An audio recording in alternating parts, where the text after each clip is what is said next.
ReEmber slippers, and I want to talk about why you should consider maybe getting them, because a lot of people want to get slippers when you use them for just about anything. So what is this good for, and should you actually get this? Here it is, the real truth. So first of all, they are nice and cozy. The size of it is a little bit off, and I say you have to get it 1/2 of a size down. And does it bend? Sometimes if you want to throw this right in your luggage bin, if you're flying and so on, you might be able to do that. The problem with those is that they're kind of big, so it's not going to be your everyday slipper that you can go ahead and just throw in your luggage bin, maybe walk around in an airplane, in the airport, and so on. The grip is pretty good. It does have very nice contour surface over here, which makes it really great when you put your feet in here. Now the next thing about this, it does have and feature a good grip for them. Usually you don't get this in this kind of a slipper per se. The material is nice and good. It is not the best of materials, it's not the worst, and it should actually last pretty long time because of the way it is stitched and made together. Checking it out up close, you can see how it actually looks like over here, and I do kind of dig this style. It does have a very interesting style to this. The flatbed over here is kind of big too. You get like over 1 inch all the way around as well. On the other side we have the same exact deal too. But this is weird. I do call them out for having something like this. It looks like a ventilation spot for your feet, but it's not, because it doesn't go all the way in, which is maybe, it looks kind of good in some ways, but in other ways it's like, why? Why would you put this in if it has no real purpose to it, except for looks maybe? Another thing that's really interesting about this is the way it's made as well. So we have this tag over here. It's good it's outside. I don't like it when it's on the inside. Same time, there is no reason for them to have this tag over here. It should be cut off over here, and it's definitely should be cut off on this end as well.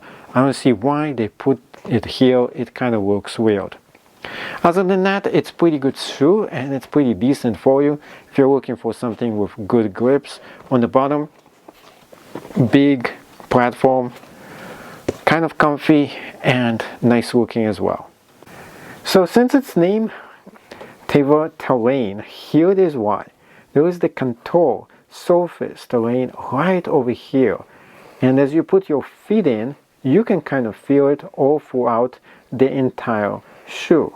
That being said, it does look kind of weird when it comes to that. At the same exact time, the material itself is not that thick, and you're not going to feel it as good for massages purposes, that is. So yeah, it's kind of interesting. I do kind of like this design and thought of it, but the execution might not actually be there exactly for its intended purpose. Warm, cozy, and not exactly what I expected when I decided to get those. Yes, they were good, but you're not buying them for looks, you're buying them for comfort. One thing for sure is that they're super warm when you put your feet in there. Also, when you are putting your feet in, they feel really cozy as well. That's the upside of those shoes. It's not really shoes, more like a slipper, I would call, and it is marketed as slippers. They're kind of stylish, good looking, comfortable.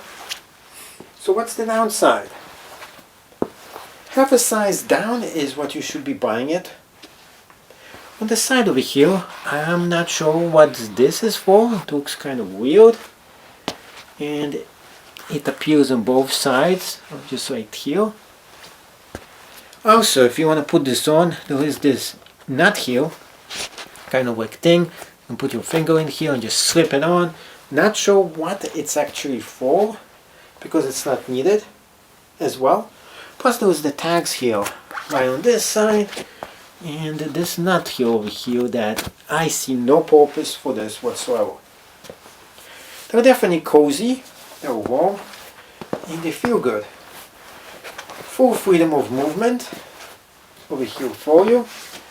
And let's go ahead and do a jump test. Do not, I repeat after me, do not jump with those things. Absolutely no support for your feet whatsoever. They look good. And I would say, if you can get those on a really good deal, knock yourself out and get them. Other than that, I'll probably be looking for something else. Not because they're bad by any means, but maybe I should have just gotten them in a size, half a size less. But in reality, I just don't feel super satisfactory in them.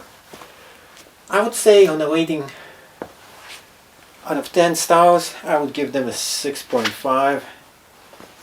Just because something just doesn't feel exactly how I want them to feel. I'm looking for the perfect slippers, and those are just not it. But overall, I think they're pretty good. For most people, it's going to be great. It really will.